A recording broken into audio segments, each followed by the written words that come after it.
साथियों नमस्कार। आज हम इस वीडियो में बताने चल रहे हैं किस प्रकार से मनुष्य आपाधापी में मतलब आधुनिकता के दौर में हम सबके जो बचपन की सबसे प्यारी चिड़िया गौरैया थी, मतलब जिनको हम यहाँ कह सकते हैं सबसे मिलनसार पक्षी गौरैया छोटी सी, तो दिन भर जो है चूँ चूँ की आवाज़ करती हुई जो मधुर यह कह सकते हैं कि मधुर गवैया जो चिड़िया है वह आज जो है वर्तमान समय में बहुत कम ही दिखती है। मतलब वह बहुत ही कम संख्या में बची है। फिलहाल अगर हम गौरैया की बात करें तो गौरैया हमें नहीं बचाना है, हमें गांव बचाना है।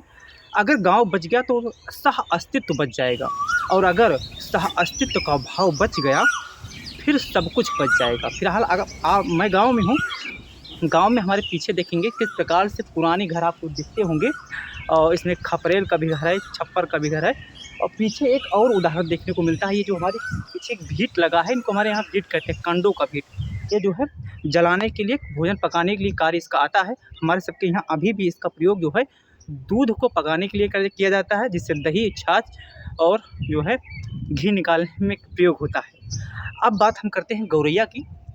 जब एक दौर था जब खपरेल हुआ करते थे, जैसे आपको पीछे दिख रहा है, फिर इनका जो आशियाना था इसी में हुआ करता था। वो कोई ना कोई कोना जो है वहाँ ढूंढ लेती थी।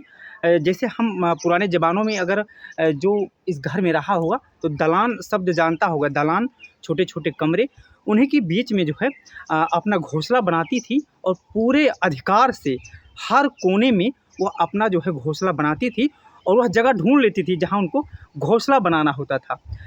जहाँ शहरी जो आज लोग जो मतलब पूरा गांव से जो लोग शहर में चले गए हैं, अगर उनकी जो सुबह होती है घड़ियों के अलार्म से ही शुरू होती है, लेकिन हमारे गांव में भी आज भी जो सुबह जब हमारी सबकी आँख खुलती है तो इन चिड़ियों के चहचहाने से ही खुलती है।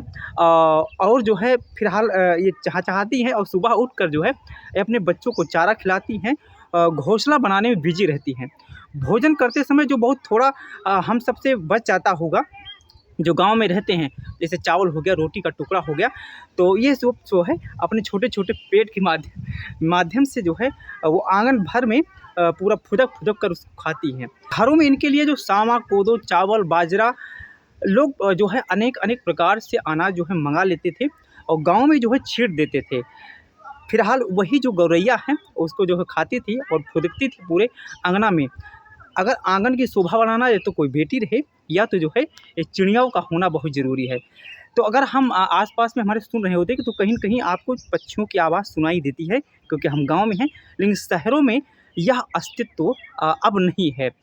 जो अभी भी कुछ लोग पक्षियों के शौकीन हैं, कुछ लोग प्रकृति के शौकीन हैं, तो वो भी जो है इनके रहने के लिए अभी भी कितने लोगों को घर पक्का बन गया है, लेकिन इनके रहने के लिए कोई डिब्बा बनाया है, कोई अनेक प्रकार के जो है इनके रहने के लिए स्थान दिए अभी भी छोड़े हैं। फिलहाल सबसे बड़ी बात यह है कि जो उन चंद लोगों ने जिन्होंने अपने घरों की छतों पर, बालकनी में, आंगन में एक बर्तन में पानी और खाना रखते हैं इन पक्षियों के लिए, वह भी जो है एक बड़ा कर्तव्य निभा रहे हैं प्रकृति के संरक्षण में।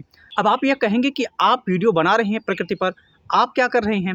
हम आपको चलिए दिखाते हैं किस प्रकार से इनके संरक्षण के लिए हमने अपने हाथों से एक जो है जिनको बोलते हैं इनके संरक्षण के लिए, इनके आवास के लिए घर बनाए हैं।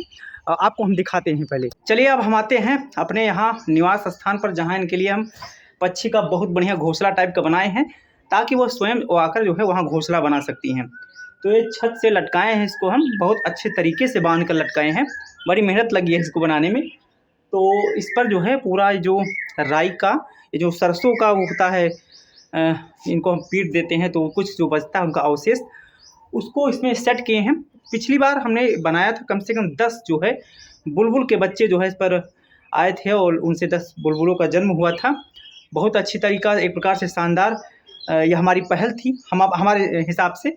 अब की किए हैं तो 1 बनाए हैं, आने वाले समय में हो सकता है 4 से 6 बनाएं। तो आप देखिए किस प्रकार से कितना अच्छे तरीके से बना है, और ये सामने पूरा एक छत से लगा हुआ है, बेहतरीन तरीके से बना। और इसमें हो सकता है आने वाले समय में जो है पक्षी जो है इसमें निवास करेंगे, और हमारा बनाया हुआ जो कार्य है ये सफल होगा। अगर आप सब इनसे कोई जुड़ी हुई चीज़, कोई अनुभव हो तो ज़रूर साझा कर सकते हैं। मिलते हैं अगले वीडियो में। अगर कोई अगला वीडियो लाएगा तब भी वो गांव में कोई जो प्रकृति से जुड़ी हुई चीज़ें होंगी हम उन्हीं को बताने का प्रयास करेंगे। कुछ लोग अपने गांव से जो जुड़ी चीज़ें हैं वो भूलते जा रहे हैं, कुछ लोग अभी भी अनभिज्ञ हैं, तो हो सकता है बताने का एक छोटा सा प्रयास करेंगे। मिलते हैं अगर किसी अगले वीडियो में। नमस्कार, प्रणाम।